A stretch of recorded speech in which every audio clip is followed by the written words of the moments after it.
What happens when two phlegmatic couple get married?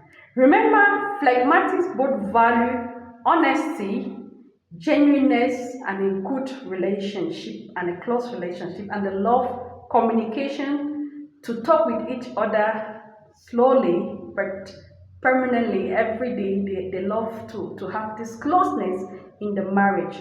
So they have frequent discussion, they feel hope, and the love, they just love each other's company. So they are both romantic and willing to work at keeping their passion alive. They share similar emotional depth and desire for meaningful connection. They are both patient and nurturing, so they will nurture each other, and they are caring, and they will surely create a caring environment.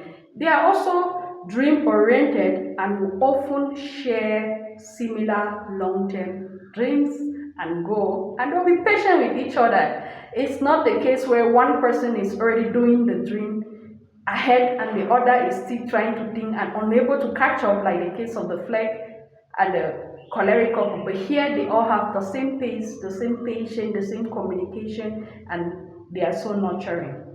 Like every other temperament, despite the fact that they have commonalities, they also have strong differences and negative between them that can still make their pair not to work if they don't put attention or give it a lot of attention to understand each other's strength and weakness.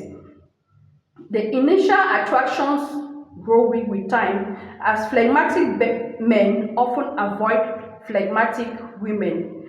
They both tend to unrealistic about love, seeking an ideal mate. So they feel like, okay, I'm going to see this ideal person created for me from heaven. And so sometimes the men, when they see flex, they avoid it. The flex typically don't look like the ideal woman. The lack of personal space can lead to feeling of suffocation. The fact that they are always together, at a certain time they both grow tired of the company and they could feel suffocated with each other. In addition, the relationship may become psychologically heavy and break under its own weight. Psychologically heavy because they each depend on the other person's, like everything. I depend on my spouse. It's not uncommon to see the phleg couple not to have other friends. It's like they call their husbands or their wives for anything and everything. Somebody once said that all the needs for a relationship in this world, if you put it on your spouse, it's going to break. There are things that you should say to friends, there are things you should say to colleagues, but if everything is your spouse, because you are close, you get to a point where the relationship becomes too heavy for each of them to carry, because what should be shared with friends, family, colleagues, they all share with their spouse, and it becomes too much for the spouse to handle.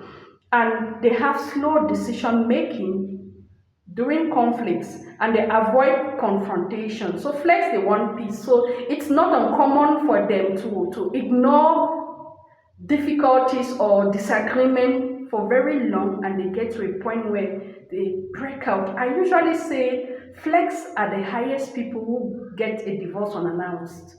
They take it and take it until they are pushed to the wall, and you come back from work, they quietly pack their things and they've gone. Because they avoid conflicts. They usually say not all conflicts are bad, because if you don't get to talk or fight over the things which are not okay and you keep avoiding it, you get to a point where you've accumulated too much. And when you accept something from the next person, you say, okay, it means you're okay, and you get to a point where you say, okay, no, I'm already on the wall, I can't take this. And the tendency of the long accumulated grudges is like, okay, let's get the divorce. So they tend to think about or avoid direct confrontation, and they avoid gossip, or they use gossip instead of confronting each other and solving the problem. So they could talk to other close people about it, but not to this spouse, just because they don't want to hurt them or they don't want them to be angry. So the risk of disappointment and breakage of this marriage, if expectations are not met, like I just said, is very high, because as the fear conflict, they can prolong unresolved issues. So what will we advise flex couple? You are close, you want to stay close, you want to be in love with each other, and you avoid any opportunity to fight. But flex, it's important to talk about the things and fight earlier on than to accumulate these things for 10 years and it gets to a point where everything breaks. Secondly, your spouse should not be the only person you can talk to or relate with. Get other friends, get family, get colleagues, talk with other people, because too much of that burden on one person, going home with every problem you have to one person, becomes too heavy, and you wake up one morning and notice that it's too heavy for this person, and the relationship normally or naturally gives